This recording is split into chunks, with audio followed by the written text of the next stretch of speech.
the drive into darkness. It was a cold, windy night when Emily left the city.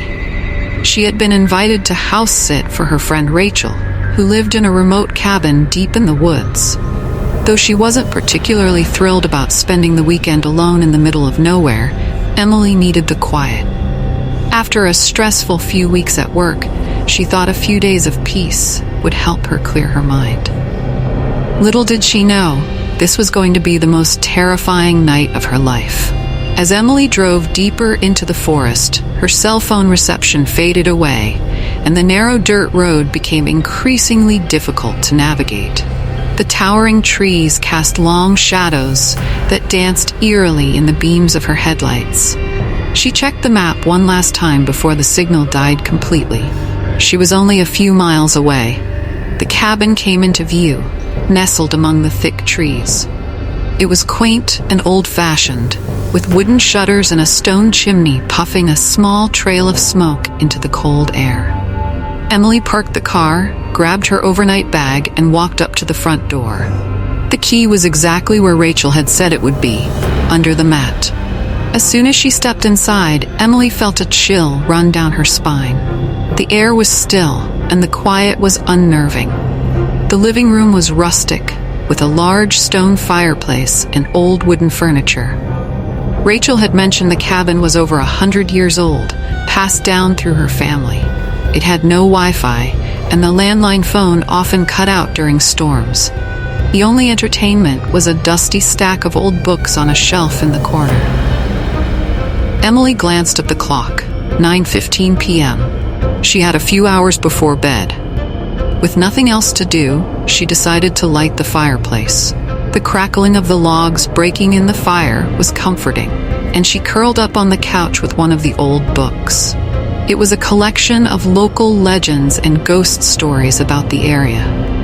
Flipping through the pages, one story in particular caught her eye: the Lady of the Woods. According to the legend, a woman had been murdered in the forest years ago, her body never found. It was said that her spirit still wandered the woods at night, searching for her killer. Some claimed they had seen her. Others said they heard whispers on the wind calling out their names. Emily shivered, closing the book. Just as she stood up to head to bed, there was a loud knock on the door. The stranger at the door. Her heart pounded. Who could be out here this late at night? The cabin was miles from the nearest house. Emily froze, unsure whether to answer the door. She waited, but the knocking came again, louder this time. Hesitantly, she approached the door and peeked through the window. A man stood on the porch. His clothes were drenched, and he looked disheveled, as if he had been wandering in the rain for hours. He knocked again, his fist pounding against the wood. "Please, I need help," the man called out. His voice was rough, desperate. Against her better judgment, Emily opened the door slightly. "What do you need?" she asked, keeping the chain on the door. "My car broke down a few miles back," the man said. "I've been walking for hours trying to find help. Can I come inside?" "It's freezing out here." Emily hesitated. He did look like he had been out in the cold for a long time, and the nearest town was too far for him to walk at night. Against her instincts, she unlatched the door and let him inside.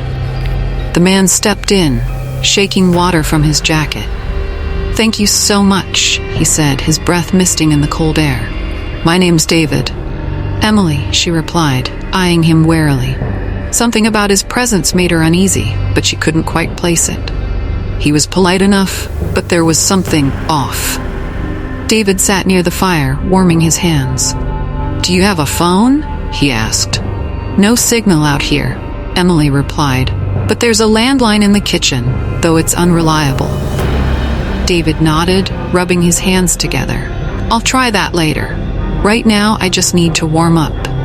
As they sat in silence, Emily's mind wandered back to the legend she had read earlier, the Lady of the Woods. Could it really just be a coincidence that this man appeared out of nowhere on the same night she read about a wandering spirit? Her thoughts were interrupted by a loud creaking sound from above. She tensed, her eyes darting toward the ceiling. David didn't seem to notice. "What was that?" Emily asked, her voice tight. David looked up, frowning.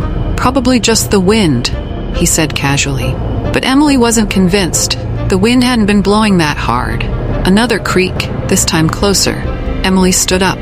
"I'll be right back," she said, heading toward the stairs. "Do you need help?" David asked, but there was an edge to his voice that made her stop. "No, it's fine," Emily replied quickly, hurrying up the stairs. The unseen presence. The hallway upstairs was dark, the only light coming from the faint glow of the fire downstairs. As Emily walked down the hall, the creaking grew louder. It wasn't the sound of the wind or old floorboards. It was footsteps. She reached the bedroom at the end of the hall and pushed the door open. The room was empty, but the window was wide open, curtains billowing in the cold breeze. Emily's heart raced as she crossed the room to close the window. Had someone been in here? Had something been in here? As she turned to leave, she froze. Reflected in the glass of the window was a figure standing behind her, a woman, her face pale and gaunt, her eyes hollow. Emily spun around, but the room was empty. She backed out of the room, her breath coming in shallow gasps.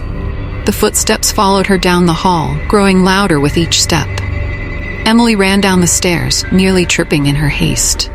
When she reached the bottom, David was gone. "David?" she called, her voice trembling. No answer. The front door was wide open, the cold wind howling through the cabin. Emily grabbed her coat and ran outside, but there was no sign of David. The only sound was the wind rustling through the trees and the distant hoot of an owl. As she stood there, her breath clouding in the frigid air, she heard it. A soft whisper, barely audible, carried on the wind. "Emily." Her blood ran cold. She turned, staring into the dark woods, her heart pounding in her chest. The whisper came again, closer this time. "Emily." Suddenly, she saw it. A figure standing at the edge of the trees, a woman in a white dress, her face hidden in shadow. Emily's legs felt like they were made of lead as she backed away, her eyes locked on the figure. The woman took a step forward, her face slowly becoming visible in the moonlight. It was the Lady of the Woods. Emily turned and ran back into the cabin, slamming the door behind her. Her mind raced. Was David real? Or had he been part of the legend? Was she loosening her grip on reality? The whispering grew louder, surrounding the cabin, echoing through the walls. Emily grabbed the fireplace poker, holding it tightly in her trembling hands.